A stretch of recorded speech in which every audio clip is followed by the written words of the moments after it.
আজি একচুৱেলি আমাৰ আৰোহণ সমন্বয় গোষ্ঠী এটা আমাৰ পশ্চিম দৰঙৰ এটা অনুষ্ঠান। এই অনুষ্ঠানটো আমাৰ কম দিনতে আৰম্ভ কৰা হৈছিলে আৰু এই অনুষ্ঠানৰ মুখ্য উদ্দেশ্য হৈছে আমাৰ দৰিদ্ৰ সীমাৰেখাৰ তলত থকা মেধাৱী যিখিনি ল'ৰা ছোৱালী আছে সেইখিনিক আমি ফাইনেন্সিয়েল এইড কৰা, সেইটো এটা 1 নম্বৰ।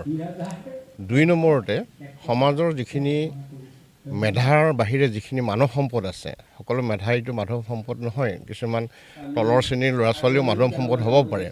সেই সম্পদখিনিক আমি কিবা উপায়ে স্কিল ডেভেলপমেণ্ট কৰি তেওঁলোকক আমি আগুৱাই নিব পাৰোঁ নেকি, এই ধৰণৰ এটা চিন্তাধাৰা ৰাখি আমি এই অনুষ্ঠানটোৱে নৱেম্বৰ মাহৰ 23 আৰু 24 তাৰিখে ইতিহাস থিয়েটাৰক আমি আমাৰ পুনিয়া ৰেচম ফাৰ্মৰ বাকৰিত আমি তেওঁলোকৰ অনুষ্ঠান বাবে আমন্ত্ৰণ কৰিছোঁ।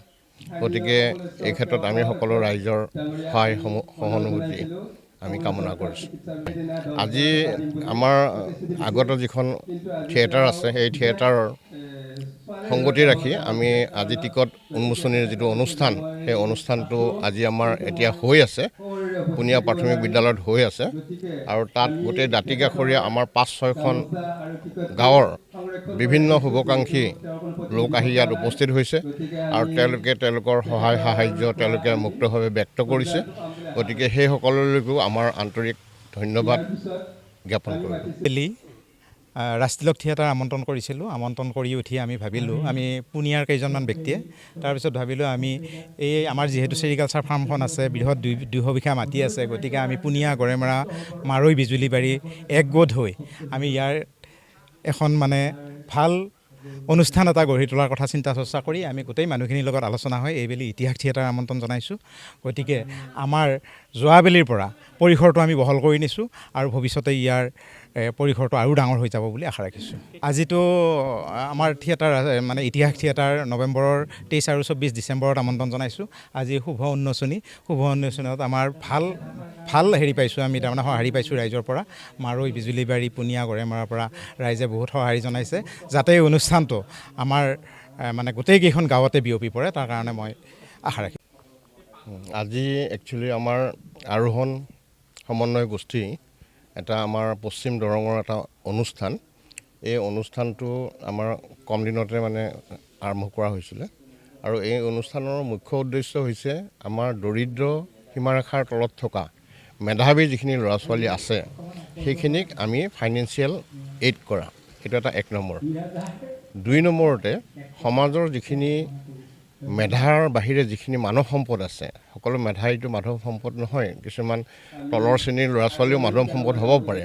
সেই সম্পদখিনিক আমি কিবা উপায়ে স্কিল ডেভেলপমেণ্ট কৰি তেওঁলোকক আমি আগুৱাই নিব পাৰোঁ নেকি, এই ধৰণৰ এটা চিন্তাধাৰা ৰাখি আমি এই অনুষ্ঠানটোৱে নৱেম্বৰ মাহৰ 23 আৰু 24 তাৰিখে ইতিহাস থিয়েটাৰক আমি আমাৰ পুনিয়া ৰেচম ফাৰ্মৰ বাকৰিত আমি তেওঁলোকৰ অনুষ্ঠান বাবে আমন্ত্ৰণ কৰিছোঁ।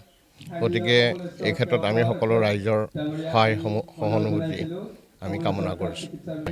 আজি আমাৰ আগত যিখন থিয়েটাৰ আছে সেই থিয়েটাৰৰ সংগতি ৰাখি আমি আজি টিকট উন্মোচনীৰ যিটো অনুষ্ঠান, সেই অনুষ্ঠানটো আজি আমাৰ এতিয়া হৈ আছে, পুনিয়া প্ৰাথমিক বিদ্যালয়ত হৈ আছে আৰু তাত গোটেই দাঁতিকাষৰীয়া আমাৰ 5-6খন গাঁৱৰ বিভিন্ন শুভাকাংক্ষী লোক আহি ইয়াত উপস্থিত হৈছে আৰু তেওঁলোকে তেওঁলোকৰ সহায় সাহাৰ্য তেওঁলোকে মুক্তভাৱে ব্যক্ত কৰিছে।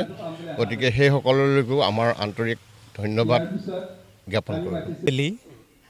ৰাষ্ট্ৰীয় থিয়েটাৰ আমন্ত্ৰণ কৰিছিলোঁ। আমন্ত্ৰণ কৰি উঠি আমি ভাবিলোঁ, আমি পুনিয়াৰ কেইজনমান ব্যক্তিয়ে তাৰপিছত ভাবিলোঁ আমি এই আমাৰ যিহেতু চেৰিকালচাৰ ফাৰ্মখন আছে, বৃহৎ 200 বিঘা মাটি আছে, গতিকে আমি পুনিয়া গড়েমৰা মাৰৈ বিজুলীবাৰী একগোট হৈ আমি ইয়াৰ এখন ভাল অনুষ্ঠান এটা গঢ়ি তোলাৰ কথা চিন্তা চৰ্চা কৰি আমি গোটেই মানুহখিনিৰ লগত আলোচনা হৈ এইবেলি ইতিহাস থিয়েটাৰ আমন্ত্ৰণ জনাইছোঁ। গতিকে আমাৰ যোৱাবেলিৰ পৰা পৰিসৰটো আমি বহল কৰি নিছোঁ আৰু ভৱিষ্যতে ইয়াৰ পৰিসৰটো আৰু ডাঙৰ হৈ যাব বুলি আশা ৰাখিছোঁ। আজিতো আমাৰ থিয়েটাৰ ইতিহাস থিয়েটাৰ নৱেম্বৰৰ 23 আৰু 24 ডিচেম্বৰত আমন্ত্ৰণ জনাইছোঁ। আজি শুভ উন্মোচনীত আমাৰ ভাল হেৰি পাইছোঁ, আমি সঁহাৰি পাইছোঁ ৰাইজৰ পৰা। মাৰৈ বিজুলীবাৰী পুনিয়া গড়েমৰাৰ পৰা ৰাইজে বহুত সঁহাৰি জনাইছে যাতে এই অনুষ্ঠানটো আমাৰ গোটেইকেইখন গাঁৱতে বিয়পি পৰে, তাৰ কাৰণে মই আশা ৰাখিছোঁ।